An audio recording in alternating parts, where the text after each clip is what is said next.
In this video, we're going to evaluate integrals geometrically. So this graph here represents f of x. So let me go ahead and label this. This is f of x, and this is -1,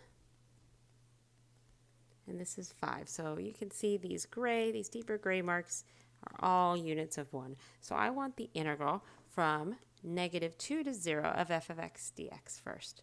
So let's start and label this one in pink. So here's -2. And here's 0. So I want the area of this entire region. And you can do this kind of like you used to do in elementary school, right? This is 1 square, 2 squares, 3 squares, and then I have a half square and a half square. So this area is 4. Or we can break this region up a little more definitively.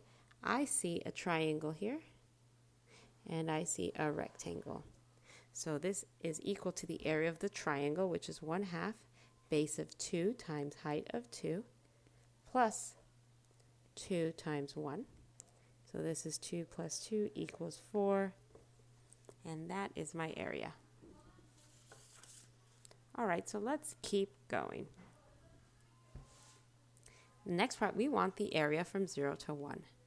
And I'll label this in blue, and that's here. That's this blue square here. Clearly, that area is just 1. For part C, we want the area from 1 to 3. And here is 1, 2, and 3. So I want this area. Is that area 1? Or is that area a different number? Well, this is where the concept of signed area comes in. If the area is above the x-axis, it's positive. If the area is below the x-axis, it's negative.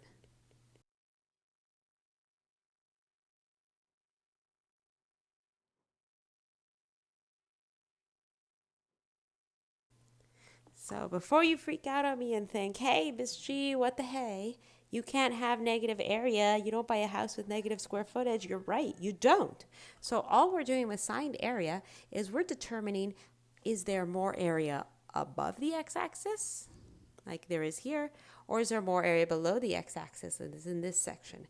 And when you say signed area and you end up with a positive value, then you know the bulk is up here. If you end up with a negative value, then you know that the bulk of the area is down here. And that's the whole point of signed area. So, is there more area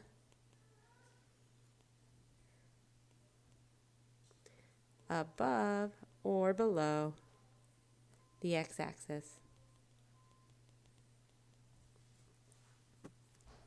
Okay, so in that case, the integral from 1 to 3, I have a half unit area above the x-axis and a half unit below. So that is just 0.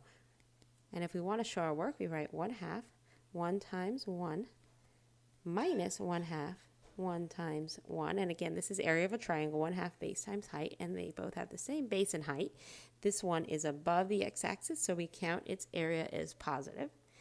This one here is below the x-axis, so its area is counted as negative.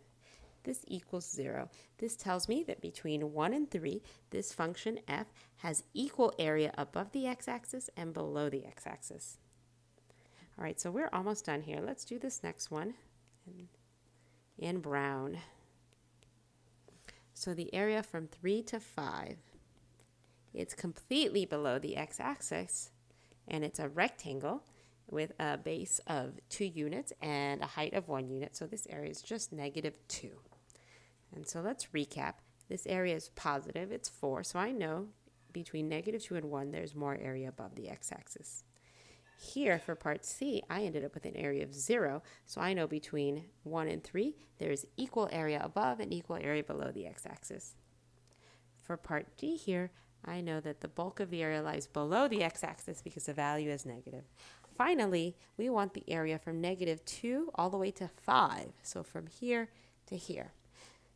We could go through and recount all these squares, but we already did the work. So we just need to add up 4, 1, 0, and -2.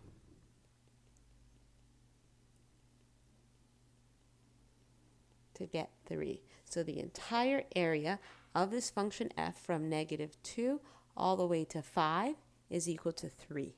Since this value is positive, I know that the bulk of the area of this function lies above the x-axis.